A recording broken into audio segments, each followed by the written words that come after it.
So yun guys, December 5, nagkatapos ko na kumain ng lunch guys. Nabitawan ko na din yung ating mga fry doon, muli, tsaka ang ating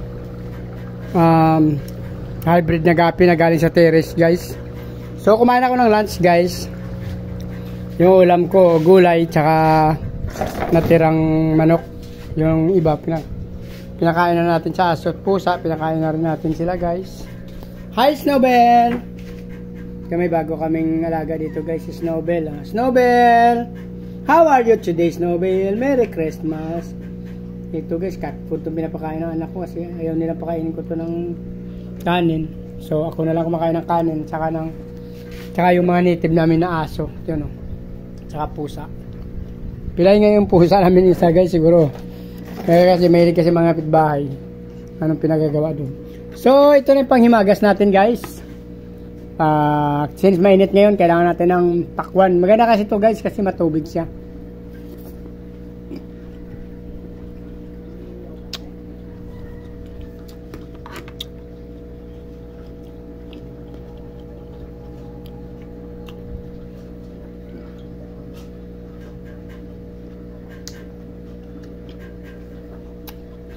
Niwas yung tiyay guys, kasi yung tiyay ko mabalik pag mahina ang inom kong tubig.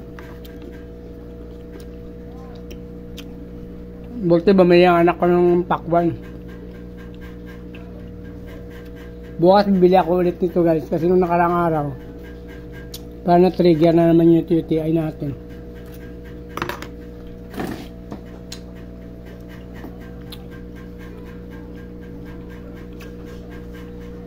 Dito ako sa bahay kasi minsan guys nakalimutan ko pa uminom ng maraming tubig. Pero na-research naman ng anak ko, saka sabi rin ng doktor ko na huwag naman daw masyado sobrahan ng tubig. Kasi uminom ako ng maraming tubig kahapon guys, tapos na kasi ang akala ko para may takot kasi ako may urinalysis na malabong, nahiya ako malabong ihi ko. Kaya uminom ako ng napakadaming tubig, kumain ako ng maraming pakwan. So anong nangyari doon guys, nagpa-ultrasound ako sa whole abdomen, nakita doon na may tubig daw ako. So hindi naman sila nagtanong na uminom ako tubig. Siguro guys may 1 liter bago umalis kasi. Tatlong bisa uminom ng tagdala-dalawang baso. Since yung lagayan ko kasi nasa 1 liter. Yan o, uminom ko ng tubig.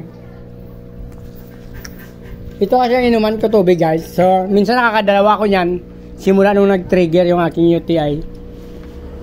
So hindi rin pala maganda yung marami kang tubig daw guys. So tama-tama lang din, kailangan daw wag lang bumaba sa 8 glasses.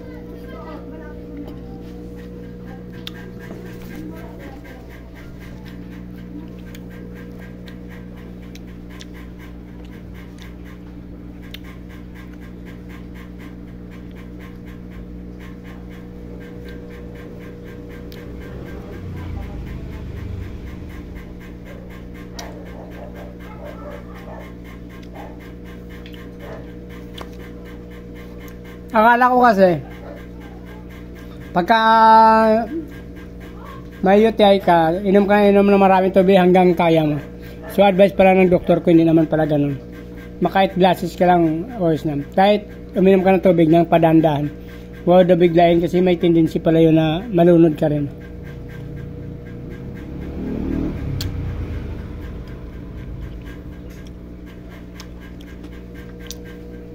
Pangit din daw sabi ng doktor guys. Na-research din ng anak ko kay ninong YouTube na hindi rin pala maganda pag marami kang inumin araw-araw. Kailangan may i-balance mo rin pala guys.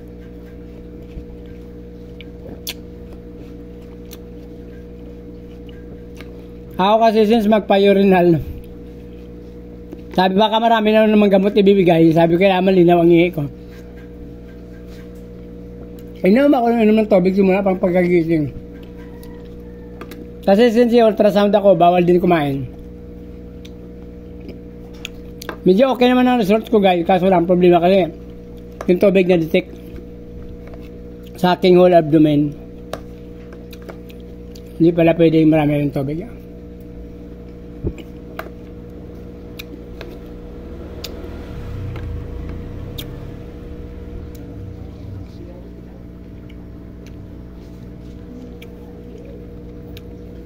Hindi nila kinakain guys. Pag uwi na, hindi naman lang makain. Hindi malalan. Sarap.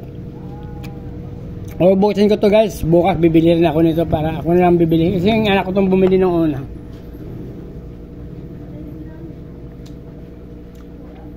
Napakasarap ng pakwan kasi guys pagka ano, tulad nito mainit. Malamig sa gabi pero pag araw kasi umiinit ngayon.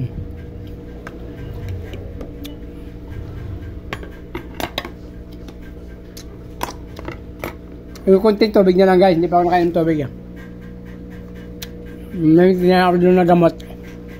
Kapag hindi ako nag-ayom din ng tubig na marami yun.